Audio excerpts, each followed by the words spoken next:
한자 낱말의 발견 시간입니다. 이번 시간 골동품이라는 낱말을 한번 살펴보겠습니다. 골동품이라면 모르는 사람이 없겠습니다. 하지만 우리 구독자님 한목에서 골동품이 도대체 정확하게 무슨 뜻이고 어디에서 온 말이냐 이런 것을 한번 질문을 해주셨는데요. 그래서 오늘 골동, 또 골동품, 어원 이런 것을 한번 살펴보도록 하겠습니다.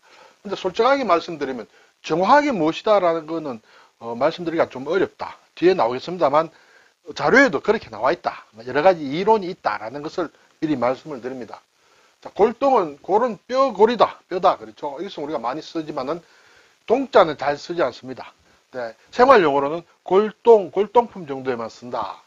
동은 동독할 동이다. 이렇게 돼 있어요. 뼈라는 것은 뼈를 발라낼 과 뼈에서 말하자면 어떤 동물이라든지 이런 데서 살을 다 추려내고 뼈를 발라낸 것이다. 거기에 육달을 살이 이렇게 안에 들어가 있다. 이렇게 되겠죠. 아무리 깨끗하게 뼈를 발라내도 조금은 살이 붙어 있겠죠. 그래서 어쨌든 뼈골이다. 동독할 동은 초두머리에다가 무거울 중자다. 발음이 여기서 왔다. 이렇게 볼 수 있습니다. 동독하라는 것이 무엇인가? 우리 사전을 찾아보니 감시하고 독촉하고 또는 격리한다. 이렇게 되어 있어요. 이 독이라는 것이 감독한다는 것이죠. 그래서 감시하고 또는 독촉한다 할 때도 들어가 있습니다. 이 동자도 마찬가지예요. 동자도 감시하고 독촉하고 격리한다. 이 동독하다는 말이 이제 이런 말이다. 이렇게 되겠어요.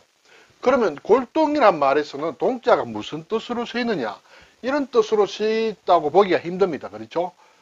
그래서 그런데 정확하게 동이 여기서 무슨 역할을 한다라고 설명해 놓은 사전을 제가 찾지를 못했습니다. 조금 비슷한 것을 가지고 오면 이 동자라는 것은 이 글자의 무거울 중자가 이제 중심이 되는데 왜 초두가 붙었는지도 우선 좀 이해하기 어렵습니다. 그렇지만 어느 곳에도 설명해 놓은 것이 없습니다. 자, 그리고 이제 중자가 들어갔다. 이 중자는 사람인자 플러스 동역동이다 라는 설이 있고 또 동역동 플러스 흑토다라는 그런 설이 있습니다. 여기 동역동이라는 것은 말하자면 어떤 물건을 넣는 자루를 얘기한다.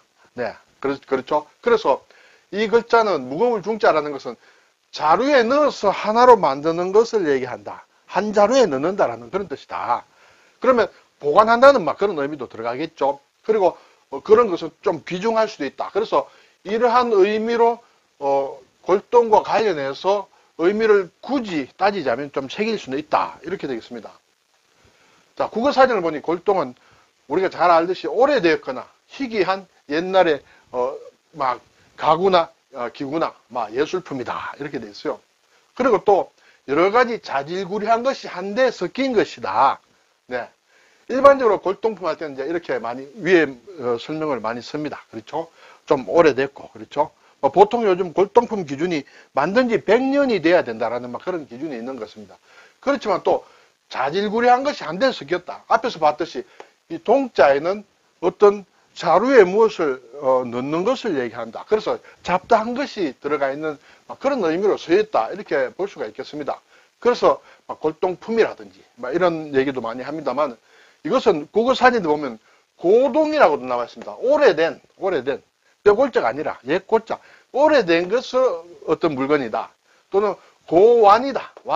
완은 이렇게 말하자면 완구, 그렇죠. 장난감 같은 그런 것을 얘기한다. 희롱한다는 뜻이에요. 그래서 옛날 물건을 좋아하는 것, 그런 것을 고완이라고도 한다. 그래서 골동품은 고동이라고도 하고 고완이라고도 하는데 잘 안 쓰죠. 우리로서는. 그런데 중국에서는 이 골동이란 말을 잘 안 쓴다. 사진 나오긴 나오는데 이걸 찾으면 고동으로 가라 또는 고완으로 가라 이렇게 돼 있어요. 우리는 지금 골동품이란 말을 주로 쓰고 고동, 고완이란 말은 잘 안 쓰지만 중국에서는 골동이란 말은 잘 안 쓰고 고동 또는 고완으로 쓰고 있다라는 것도 우리가 살펴볼 수 있습니다. 자, 그럼 이 골동이란 말이 어디서 왔느냐? 네, 그것을 제가 조사하는데 좀 어려웠습니다만은 일단 이 골동이란 말이 가장 처음 나온 것은 언제 나왔느냐 하면 중국의 북송의 능양집이라는 곳에 처음으로 이 골동이란 말이 나온다. 한구라는 사람이 지은 책인데 한구라는 사람이 말하자면 이 시대 1100년 전으로 살았다. 그렇게 되면 거의 1000년 전 사람이다. 그렇죠? 네, 그래서 오래된 이 고문에 나오는데 그리고 이 골동에 대해서 이제 그 이후에도 많이 여러 책에도 나오는데, 골동의 어원에 대해서 언급해 놓은 것들 보면 결론은 여러 가지 설이 있다라는 것이 기본적으로 결론이다, 이런 얘기예요. 자, 그 중에 몇 개서 살펴보면, 원래는 방언이다, 사투리다, 지방의 사투리다. 원래는 방언으로 생긴 거기 때문에 딱 정해진 어느 것이 정확한 글자다, 어느 것이 없다는 것이죠. 음으로 맞추는 것이다.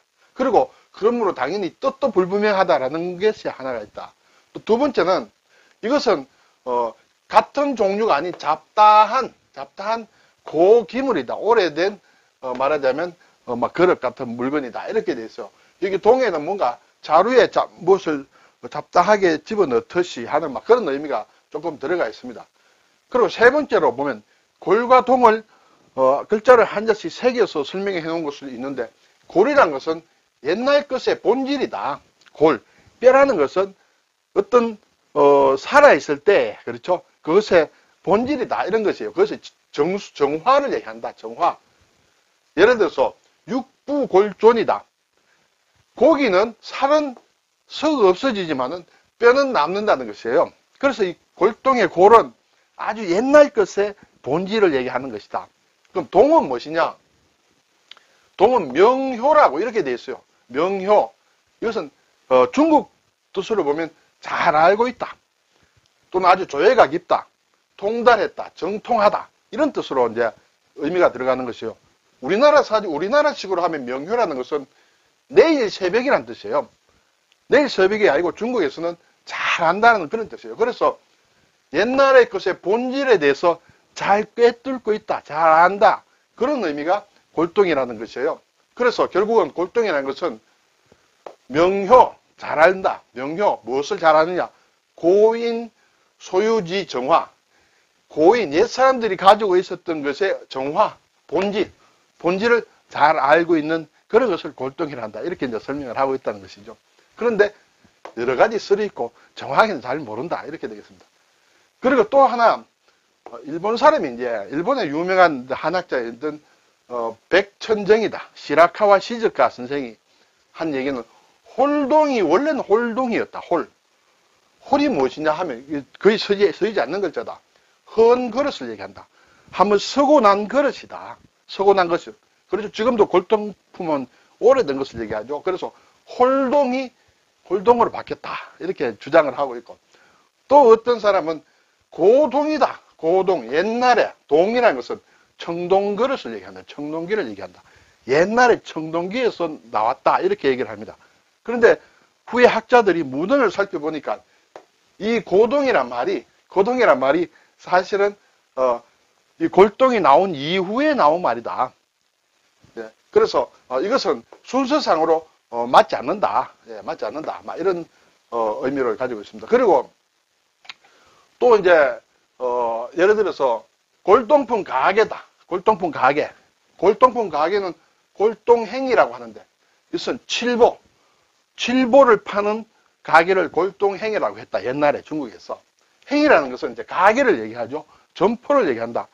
우리나라 치면 예를 들어 은행이다. 은행은 돈을 취급하는 점포다, 그런 뜻이 되겠죠. 그래서 골동행이라고 했다, 이렇게 됩니다. 자, 그리고 골동품이라는 낱말은 이제 앞에서 봤듯이 오래되었거나 희귀한 옛 물품이다, 이렇게 되어 있죠. 그것은 골동에 그런 뜻이 있습니다.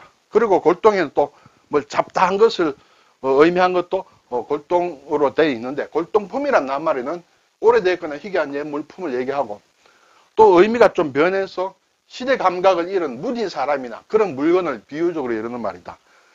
저 양반은 이제 나이가 들어서 좀 골동품이야 할 때 쓰고 있다, 이런 얘기가 됐어요. 이러한 비유는 우리만 쓰는 것이 아니라 중국이나 일본에서도 이러한 비유를 이 낱말로 같이 쓰고 있다, 이렇게 알 수 있습니다. 그리고 다른 말로 하면 골동품은 골동과 같고 노물이다, 고물이다, 막 이런 의미로도 사람에게도 쓰고 있다, 물건에게도 쓰고.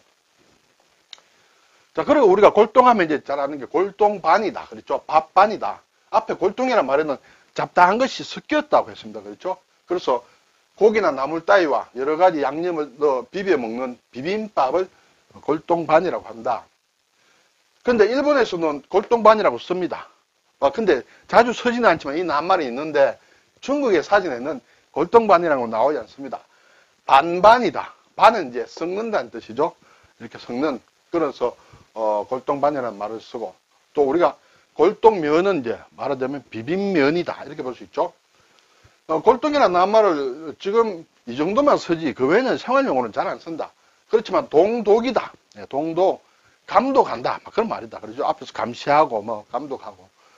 동솔이다 하면 통솔한다. 와 같은 뜻이다. 동역이다. 감독하는 역할을 얘기한다. 그렇죠. 그리고 예전에 하면 동호직필.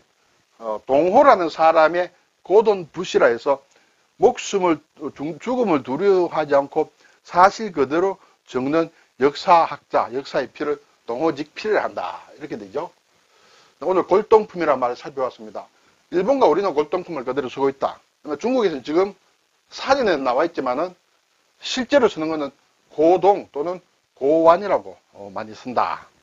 근데 하나 재밌는 것은 이 뼈골자는 우리와 일본은 똑같습니다만 중국의 경우는 좀 다릅니다. 요 안에 있는 부분이 위에서 이렇게 되죠. 이렇게 표시가 되는데 중국의 경우는 반대가 된다. 이렇게 해서 여기에 기역자로 꺾인다. 그렇죠? 기역자로 꺾여서 이렇게 된다. 그래서 결국은 획이 한 획 적다. 중국의 경우에는 이렇게 되겠습니다. 네, 오늘 골동품, 골동반, 네, 골동면, 동독한다. 동독한다. 네, 동호필 또는 동호직필, 동호지필 이런 말이 있습니다. 이런 것을 한번 살펴보았습니다. 감사합니다.